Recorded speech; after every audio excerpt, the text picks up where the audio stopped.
Hey folks, Adam Anderson, CEO here. I'm going to be talking a little bit about the digital economy.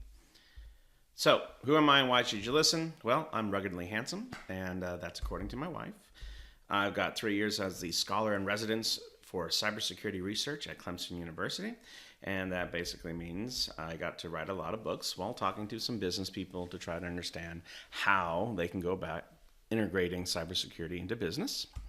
2 years as entrepreneur in residence. That means I got to hang out with babypreneurs and help some MBA kids launch some companies, and that's cool. 20 years in cybersecurity, 14 years as an entrepreneur, and I've got one exit, 5 still in flight, and 14 nonprofits. So those were companies that crashed and burned. So jumping right into it. Digital economy. That refers to an economy that is based on digital computing technologies, although we increasingly perceive this as conducting business through markets based on the internet. Whew. Yeah, definition provided by, ironically enough, the internet. Thanks, digital economy. Here's another way of thinking about it, though, because that's kind of too high level for me. I like really diving into this and thinking about the technologies and the business models. So technologies by themselves are not playing the biggest role in supporting and growing the digital economy. New business models are playing the greatest role. So that's a key point. And I'm going to reiterate that the entire time we're talking here, is that the technology is not the most important part. It is how you use the technology. And it turns out that 98% of the economy in the United States is digitized in some form or fashion. This is as simple as changing how you do point of sales. This is moving from a physical store to an online store. It's changing your business model in some form or fashion to leverage the new technologies that are coming out. And to me, I think that is just mind-boggling that 98% of the economy in the US has modified a business model that was previously working to adapt to something that enables them to do the job better, faster, quicker. I have a hypothesis that I cannot prove, but I believe that 98% of the economy changed and the folks who didn't make the list just went out of business. So, story time. Speaking about going out of business, Blockbuster versus Netflix. So back in 2000, Netflix came to Blockbuster and said, hey, we would love to partner with you. We've got this new thing we're doing. We're going to be streaming stuff eventually, but we're going to be starting off by mailing the DVDs to the place rather than to the homes of people, rather than having them come to the stores. And that'll be great. It'll be a new user experience. It'll be fantastic because there'll be no more late fees and da-da-da-da. Well, when they said no more late fees, that's where they lost Blockbuster, because Blockbuster made a whole lot of profit off of late fees, right? They had a business model that provided a negative customer experience, but provided a whole bunch of profit. And so when Netflix did eventually launch, it was very, very easy for them to capture market share because they provided a different kind of user experience, and it was a positive one, not a negative one. So how does this work? Well, for these digital economies, when Netflix eventually got to streaming, when they actually got to providing the content through a media that allowed a lot better user experience and quicker adoption.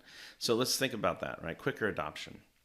In order for you to use Blockbuster, your user experience is you have to drive to the store, you have to wander around the store, you have to potentially rent a VCR, you got to come home, set everything up, blah, blah, blah. It was very time intensive, it was travel intensive, you had gas, you had all kinds of stuff you had to deal with. And now Netflix is browse our selection, press play, watch. As long as you have a digital device that will do it. And so when the innovators jumped onto it, it quickly spread to early adopters. And then the barrier to entry to adopting this new business model was so easy that they quickly blew through early majority. And you see there's a trigger point where as soon as you get past early majority, the late majority and the laggards are going to jump on pretty quickly, and you quickly grab the rest of the market share. So there's that tipping point. And if you cannot change your business models, so Blockbuster really resisted going online, and they totally could have, but they resisted going online because they were making a lot of money off of these late fees. And so if the new company can get to an adoption rate quicker, then the old company can modify the business model, and that's when the market flips, and that's when the digital economy takes over. And so let me rephrase that. The digital economy doesn't take over. It's the digital economy that allows new companies to quickly get mass customer adoption, to leave the old companies as legacy dinosaurs. So, digital economy is not only about technology. Technology is the tool used to find the new business model, to create innovation and disruption. So innovation is the new way of doing the thing. Disruption is the speed to market and customer acquisition. So what do you need to do to get in the game? Well, if you are interested in trying to jump into the game, and you know that the digital economy is how you're going to define a win, and that's our goal, there's a couple of things that you need to take into account when trying to build an ecosystem to bring a community or a company into the digital economy. First is access to the internet. It's going to be very, very difficult to run a business dependent on the internet if you don't have access to it or you have poor access to it. Second is security. Once you have access, you need to trust that what you're doing on there is actually going to be sustainable and protected. Education and skill. So you need to have people who understand how the digital economy works, who understand how to do online marketing, how to do all of the things, and also how to create new technologies, right? Because innovation, while not necessarily about the technology, has an awful lot to do with it. So having innovation being a marriage between education on business models and systems and technology, that can really create some forward-thinking people and business processes. And lastly is access to capital. One of the things that most people don't know about the digital economy is that in order to reach that massive customer adoption, it takes marketing. It takes a lot of money. It's all about customer adoption and the speed of customer adoption. So you can have the first 4 of these things done, and you have the greatest solution ever, but if you don't have speed to market, fueled by access to capital, you're not making an impact. You're not going to be displacing Blockbusters of the world. So that is just being successful and entering the digital economy. But there's a right way and a wrong way to go about this, in my opinion. And it's all about sustainability. You're going to see later, I'm going to say people, profit, and planet, right? So how are we going to go about this? Well, the World Economic Forum has some really good points here. Access and adoption. So who do we give access and adoption to, right? If you do not give access to the internet to all peoples, then you're really going to have a less sustainable and inclusive digital economy, which is a bad thing. Responsible digital transformation. Not all things need to happen, right? Not every single thing needs to be taken to the digital economy. This needs to be an agreement between business, government, and civil leaders on what does responsibility and what does responsible business look like. Finally, after you have that, you need to have some form of governance model that's going to actually keep tabs on that. So here's our purpose. We're going to do this thing. Here's how we're going to do it. Here's the guidelines and the rules we've put in place.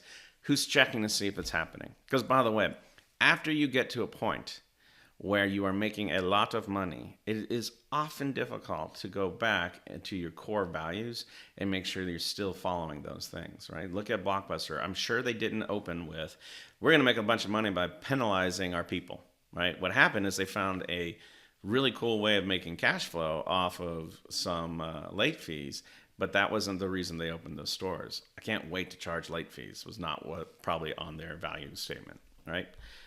So then we get back to security and resilient people, processes, and practice.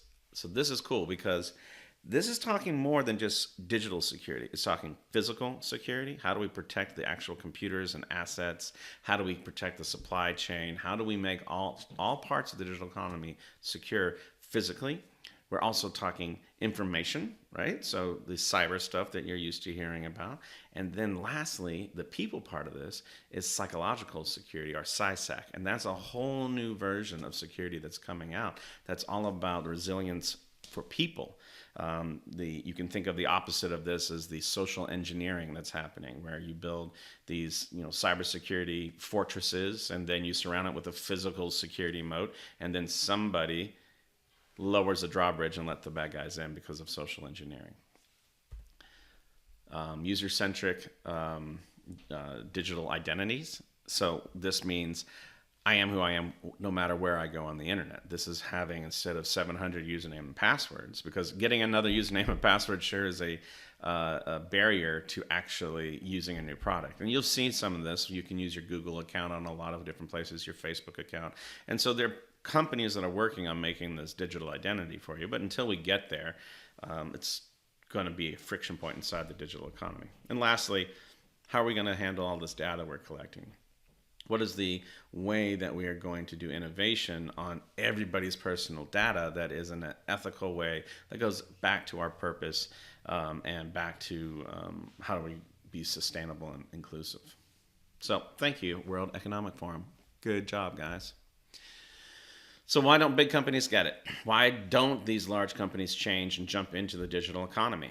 Well, because it's not that simple, right? The digital economy is not just one or two gears that have to be changed. You have to modify the entire machine to be able to operate in this new way. And once a system or a company grows large enough, it's near impossible to change its direction. That's why most companies start incubators. That's why most companies do acquisitions, right? They cannot change how their big monolithic company is going, so they buy a company that is more innovative. It's much, much, much cheaper to do that than it is to try to change inside. So large companies are not going to enter the digital economy in a way that a small company can. And here's some examples, right? So we got Blockbuster, Xerox, Kodak, Radio Shack, Nokia, and then MySpace, because yes, MySpace is an online company, but it didn't, it wasn't plugged into the user experience. It was based off of, here's some cool tech, let's throw it onto the internet. It did not have a tie into a real need for the customer. So, and each one of these guys were making profits, and those profits make it really hard to change. And you can always tell that these companies are going to have a hard time with this when they're 100% focused on tactical sales. When I was with IBM, it got to the point where we were doing weekly and daily sales calls to find out, how are we doing with money? Are we closing customers now? And it didn't matter if you were going to sacrifice the customer of tomorrow as long as you made the money now. Also, there's a fiduciary responsibility at the C Corp. You have to deliver profits to your shareholders. And you have to be a very, very talented and gifted executive inside of the C Corp in order to justify changing, right? So back in the day, IBM did that. IBM got rid of the mainframe to go towards, they sacrificed the mainframe profitability to get into client server. And it was a great move, and they did it. They've done it again with giving up client server and going into software, and then they went into services, and now they're trying to go into AI and all these other things. Now, they did miss the boat with personal computers, but IBM has, if you look at their overall track record, a very good history of being able to do this. And so I highly recommend, if you're looking at, if you're a big company and you want to figure out how to do this, taking a look at some of the IBM case studies. Now, I'm not saying everything they've done is great, but I'm saying in those moments, absolutely, they killed it. And the primary reason they were able to do that is because they had strong leadership at the top. A toxic corporate culture is one that fosters a sense of psychological unsafetyness, or a danger in communication and innovation, where if you do not toe the corporate line and the corporate culture, then you are not having a future there. And it all comes down from the top. So if a corporate's C-suite is not heading towards a digital economy, and you are a drone in the whole mix of things, it doesn't matter what your observations are. If you have a toxic corporate culture, you cannot communicate up. If you cannot communicate up, there will not be change. So, what kills innovation and disruption? We talked a little bit about that.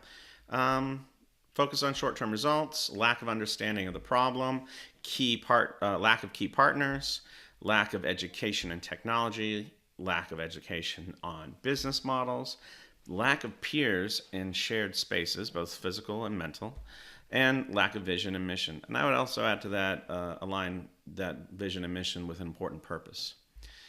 But the good news is there are a lot of folks out there who are working on this digital economy and doing it in a really great way.